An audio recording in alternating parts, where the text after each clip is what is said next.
YouTube, what's going on, man? We back at it. It's your boy, Numbers Fan Jay. We back in this thing, man.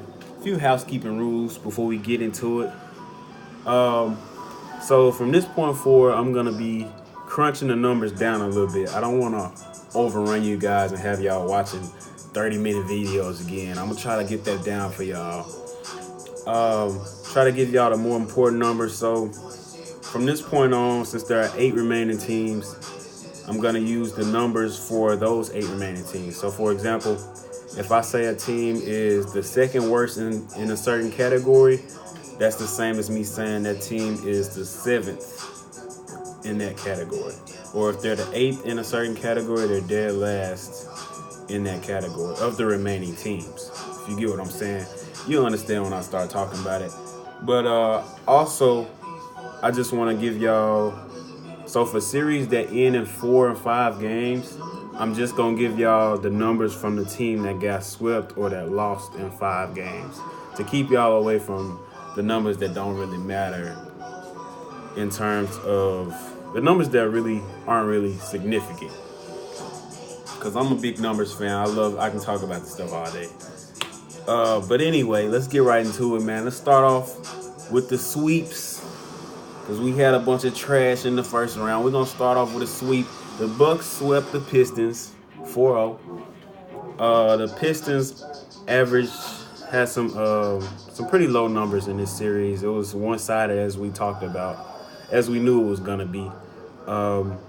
Pistons only had 7 steals a game, 10 turnovers a game, 39% field goal percentage, 33% from the 3-line. Andre Drummond had 14 points a game, 13 rebounds. But for a 25-year-old, there were times where it was just like he lacked the effort. I don't know what made him, like his body language just said something. Like he wasn't focused or something. It was like, how are you supposed to be the star of this team, the leader, and at times it doesn't look like you care to even be out there? Like, as an NBA fan, that's tough to watch, and when I saw that in the last game that they played, I couldn't watch. I just could not finish watching that game. But anyway, Blake Griffin only played 2 games in the series. He was hurt. So, he had 24 points a game, 6 rebounds, 6 assists, 1 steal, 46% from 3, 100% from the free throw line. So, he put in some work when he was actually out there. So we had Reggie Jackson. He scored 17 points a game, 7 assists, 42% from 3, 85% from the free throw line. But his inability to shoot a good percentage from the field ultimately hurt this team. It didn't help them at all.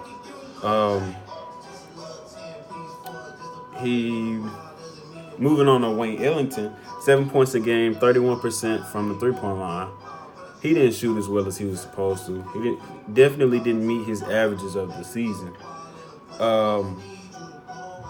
Blake Griffin's absence really just hurt this team overall. I still don't think they would have won a game. I just thought the games would be a little closer if Blake Griffin played.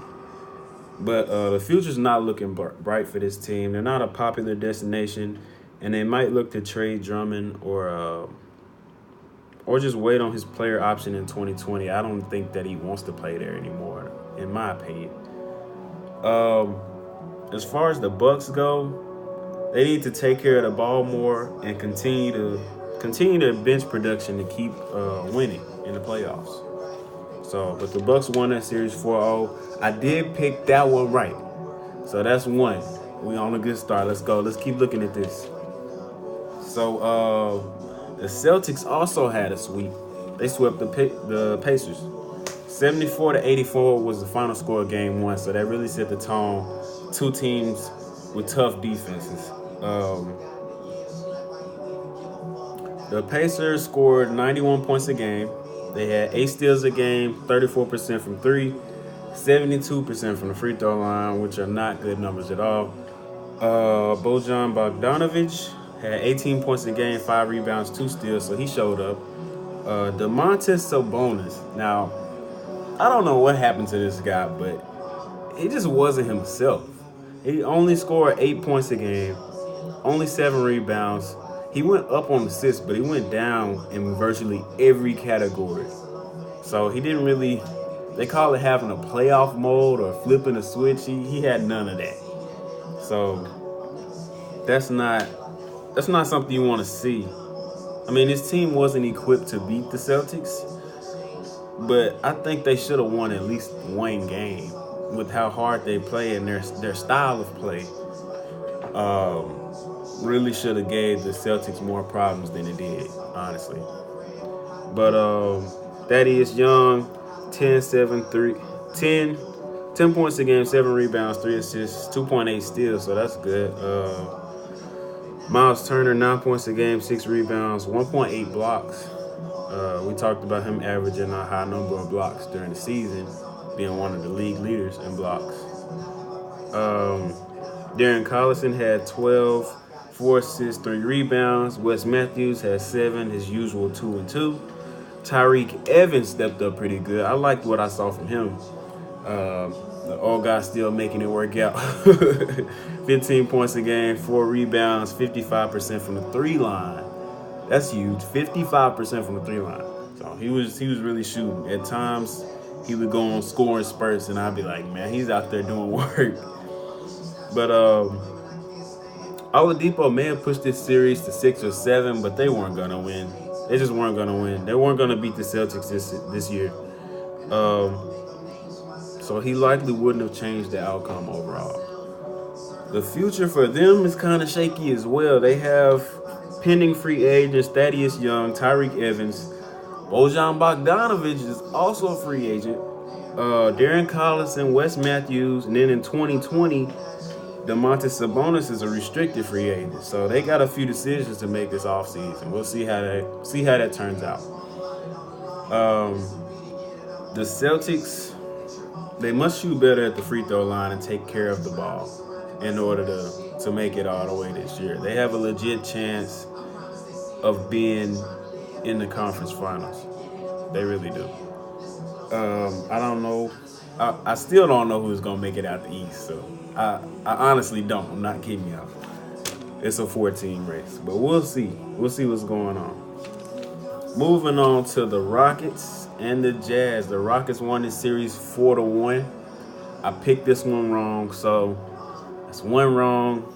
I did pick the Celtics, though. I picked the Celtics in 5. They won in 4. So I was still right overall on that. So I'm 2-1 right now, y'all. I'm 2-1. Keep up my record. Keeping my record. Rockets won 4-1. The Jazz scored 97 points a game, which in the West isn't as good as it will be in the East in the playoffs or in the regular season, for that matter. But 23 assists a game was kind of low. 9 steals a game. 26% from the 3 line is absolutely horrific. Like, what is going on? Nobody can shoot the ball? God, at least 75% from the free throw line is all right.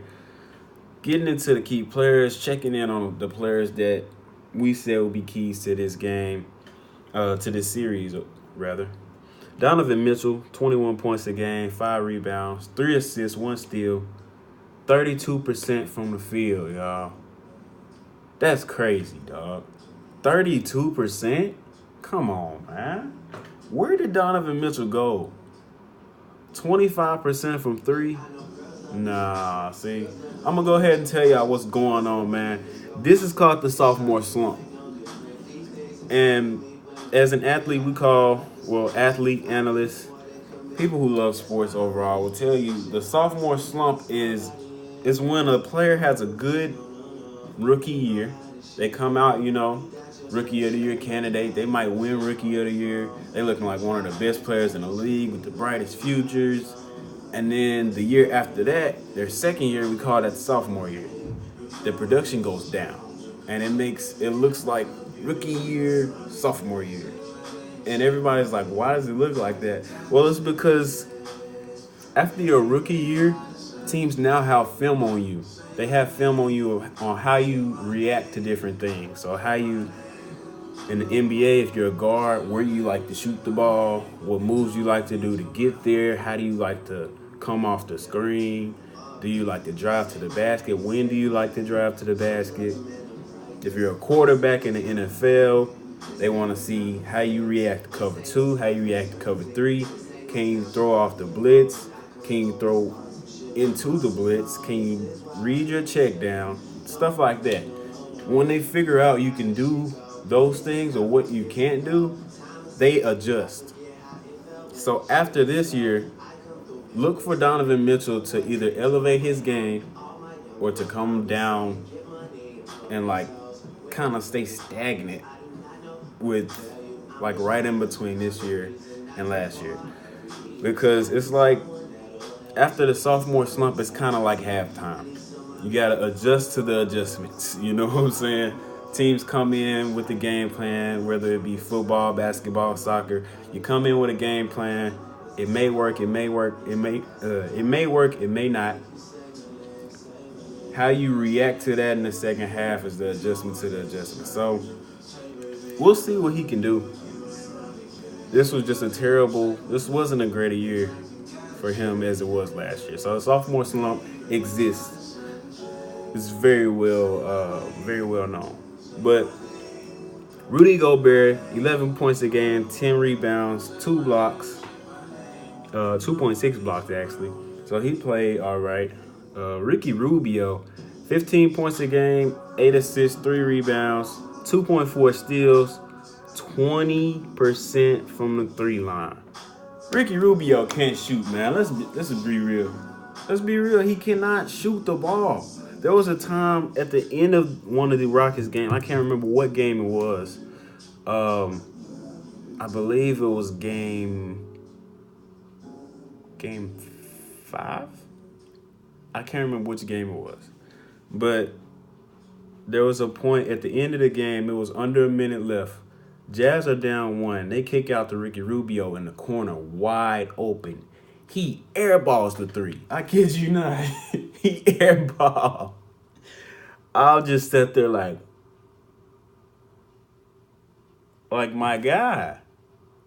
You had a chance to take the lead and you didn't even hit the rim. Like, he can't shoot, man. And that really, I think his inability to shoot and Donovan Mitchell going through the sophomore slump made this series 4-1. There's no way it should have been 4-1. I had the Jazz winning this series because of their defense. And they actually played all right defense. They played okay. They didn't play lockdown the whole series. They played lockdown a game or two.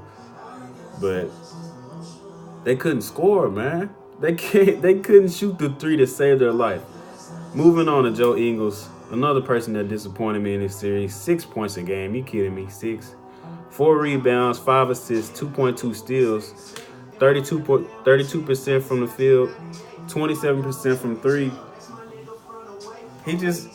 He played defense and he rebounded like he usually does, but he passed the ball as well. He just was not aggressive at all on the offensive end, and I'm like, what are you doing? And when he did shoot, he missed. So Joe Ingles was absent like this whole series. Jay Crowder put up 11 points a game, 5 rebounds, 1 steal, 30% from 3. Derek Favors, 11 points a game, 7 rebounds, 1.8 blocks. Those two did around their average numbers. Kyle Korver did not play a lot this series. He had 2 points a game, 33% from 3. He was a real non-factor, and that's surprising me. Like, why? I kind of understand because when they put him in, he wasn't doing too much. But why sign this guy? He used to be one of the best shooters in the league, like, easily. And it's just like, I don't know why they have him anymore. I think he's going to be one of those guys that just goes to teams to shoot free throws. Or kind of like a James Jones, you know. Just come in when you need a 3 for a few seconds and come right back out. Because that's all he can do. And he hasn't been doing that. So, I don't know, man. This was terrible. This was terrible. Pending free agents for the Jazz this year: Ricky Rubio, Thabo Cephalosha, and Udo, the backup center. 2020, their free agents are Derek Favors, Jay Crowder, and Kyle Korver. So we'll see, man. I don't know what to think of the Jazz right now. They need a guard that can shoot the dang ball, man.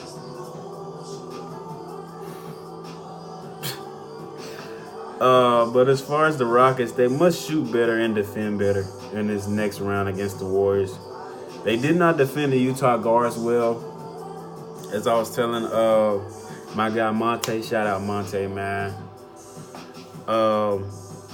They allowed the Jazz to have open looks from the 3 line. They just couldn't shoot. They could not shoot the ball. Their guards, Rubio and Mitchell, had open looks a lot, and they could not shoot the ball for whatever reason. Rubio never has been just a straight shooter, but Mitchell definitely can play better than he has. But moving on, the Trailblazers over the Thunder. I like this one. My boy Warren, this the one I'm gonna talk about too. No, I'm just playing. I already done got on him. He a Thunder fan, so you know I done got on him all week. But so Trailblazers won this series 4-1. Thunder scored 105 points a game, 2 rebounds, 22 assists, 15 turnovers, 33% from the 3 line, 76% from free throw. So Russell Westbrook, 22 points a game, 10 assists, 9 rebounds. It sounds nice. 1 steal, 36% from the field, 32% from 3, 88% from free throw line. So that was good. But Westbrook fell into the same trap that he fell into last year. He got into a mental game with the opposing point guard. This time it was Damian Lillard. And I was just, it's so hard to watch, man, because Paul George doesn't deserve this, man. Paul George had 28 points a game, 8 rebounds, 3 assists, 1.4 steals, 43% from the field. He did go down from 38% to 31% from the 3 line. He shot 81% from the free throw line.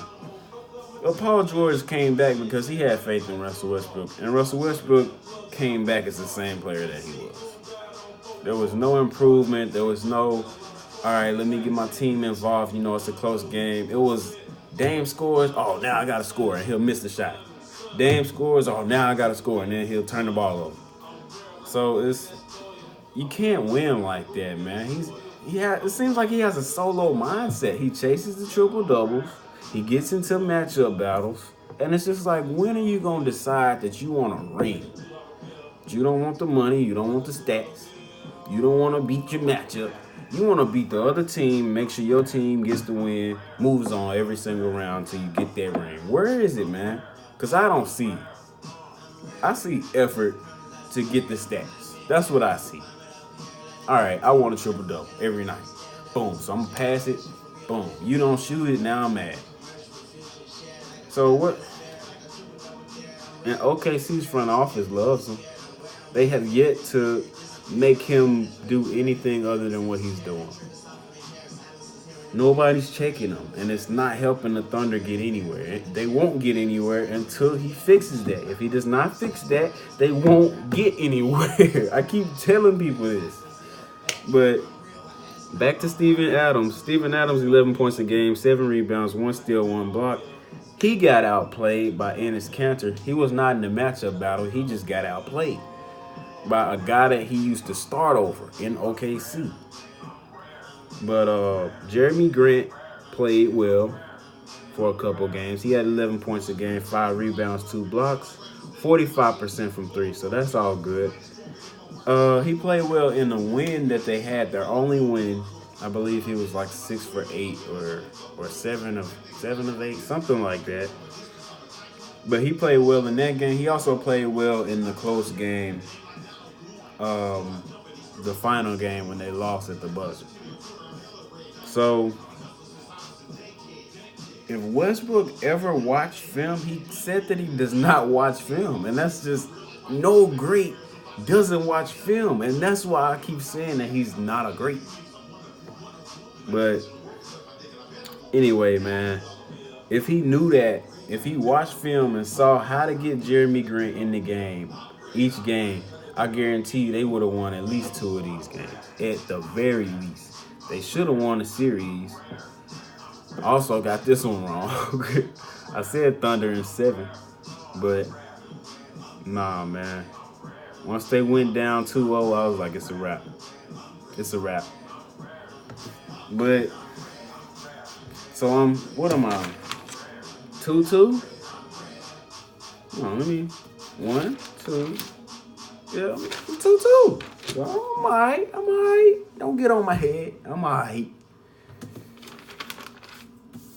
But, yeah. So, moving on.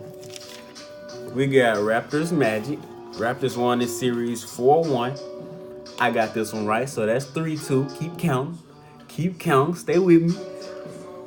The Magic had 92 points a game, 15 turnovers a game, 19 assists a game, 39% field goal percentage, 30% from 3, 78% from the free throw line.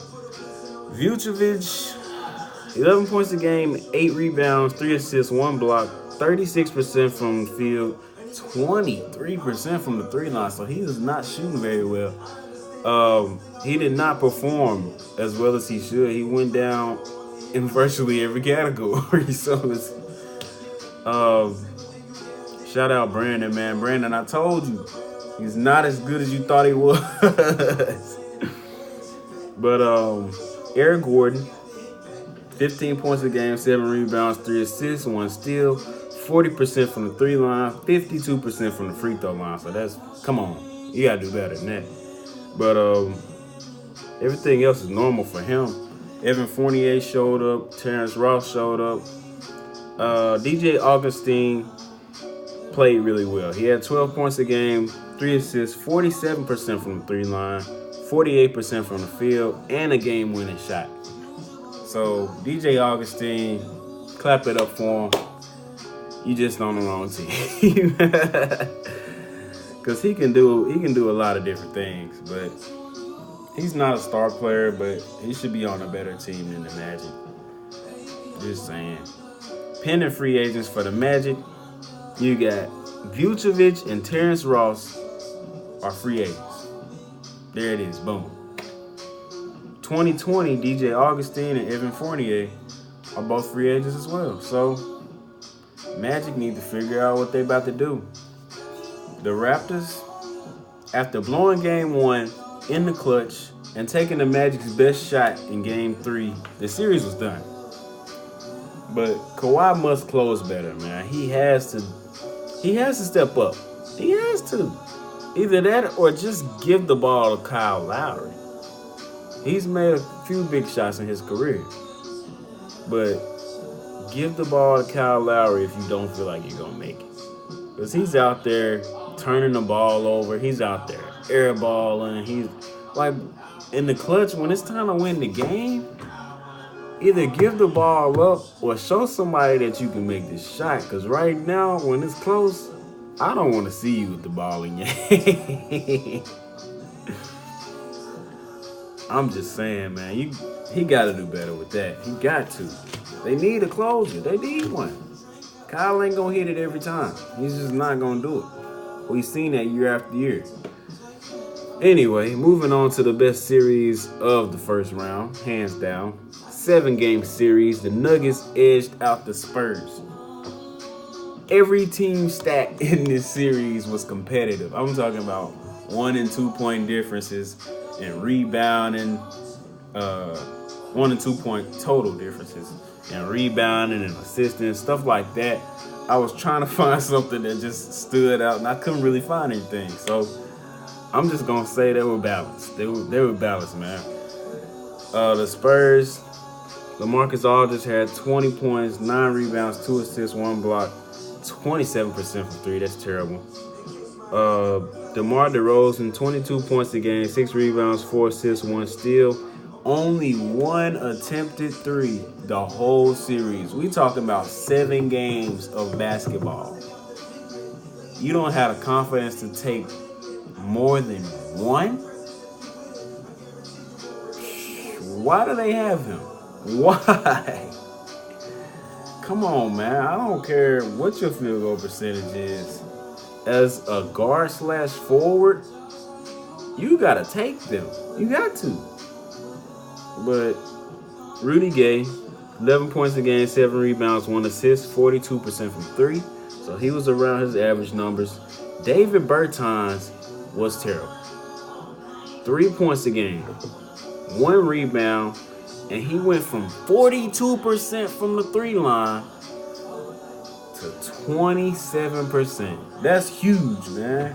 He was their shooter, and he didn't show up at all, man. He did not show up, and that really hurt them in the end. But pending free agents for the Spurs, 2019, this year, Rudy Gay is a free agent. Next year, 2020, DeMar DeRozan and David Bertans are both free agents. What is it going to be, San Antonio? I wouldn't be surprised if Greg Popovich retired either this year or next year. I wouldn't be surprised, honestly, man. But more reactions. Warriors beat the Clippers 4-2. Warriors, a lot of people worried about the Warriors with these 2 losses to not so good team.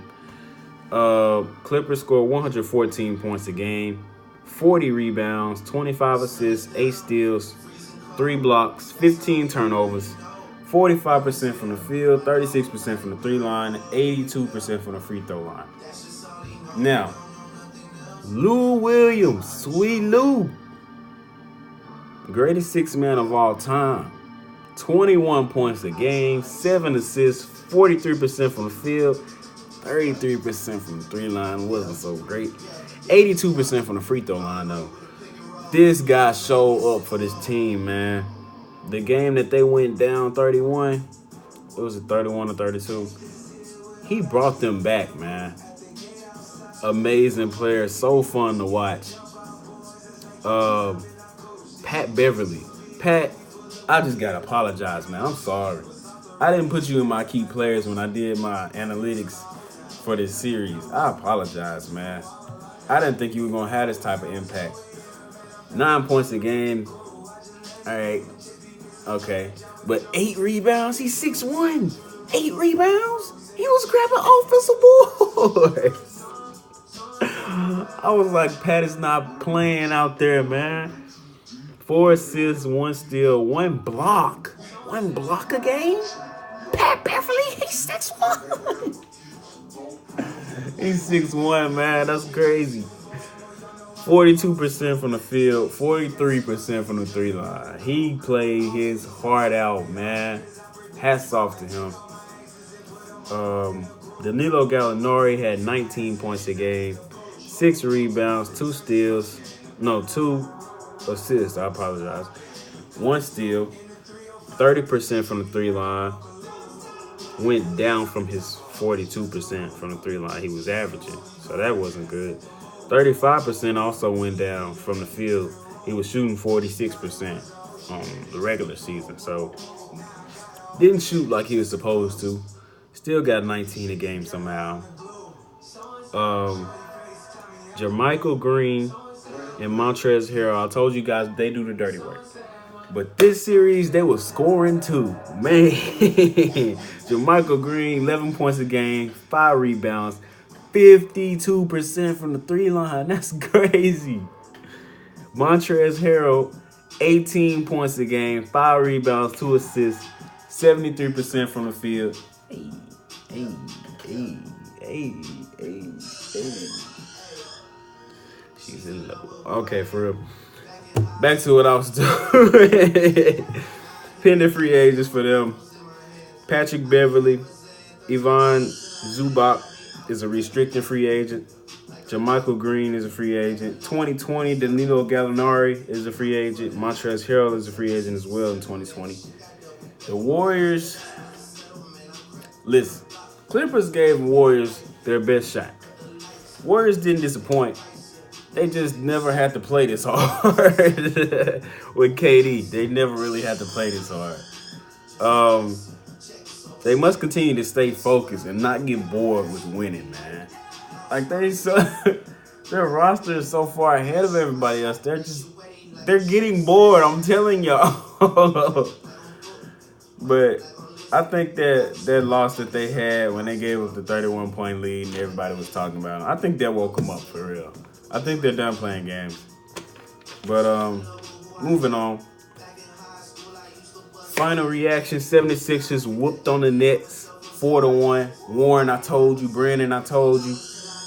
111 points a game, 40 rebounds, 19 assists, 14 turnovers a game, 2 blocks, 42% from the field, 32% from the 3 line, 81% from the free throw line. Those are the net stats for the series. D'Angelo Russell, the guy that everybody's hyped about, the guy that everybody was talking about, the guy that was an all-star, and everybody was like, yeah, he's an all-star. He wasn't supposed to be an all-star. Y'all know that.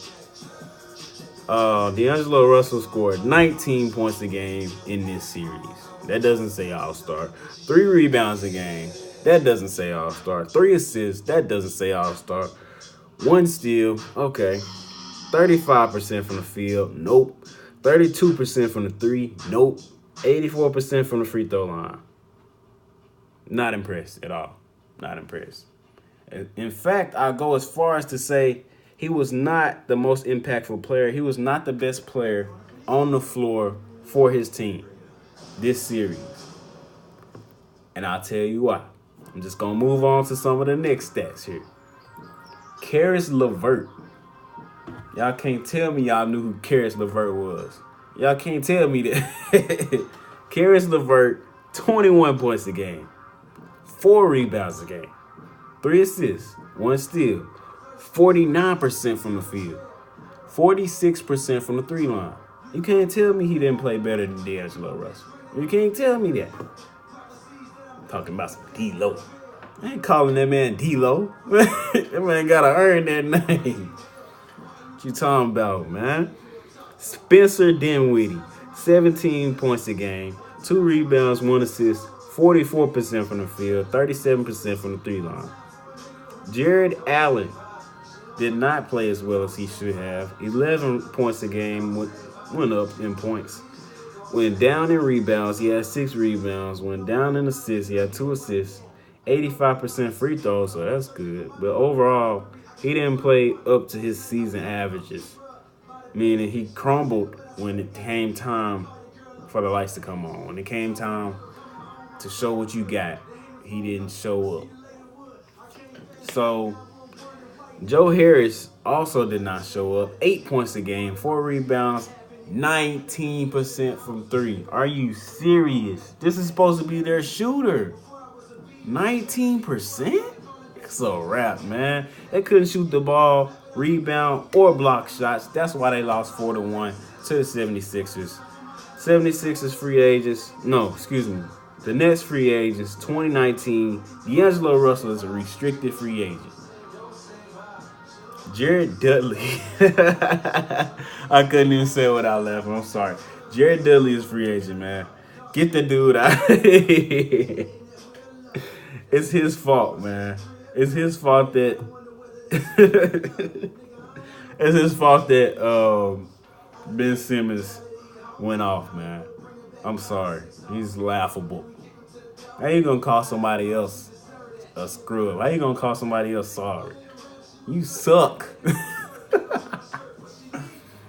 But anyway, 2020 free agents Joe Harris and Caris LeVert. So good luck, Nets, on the free agency. But 76ers, I don't really have anything to say. They did what they were supposed to do. So just keep balling, I guess. I don't really have anything to say for them for this next series.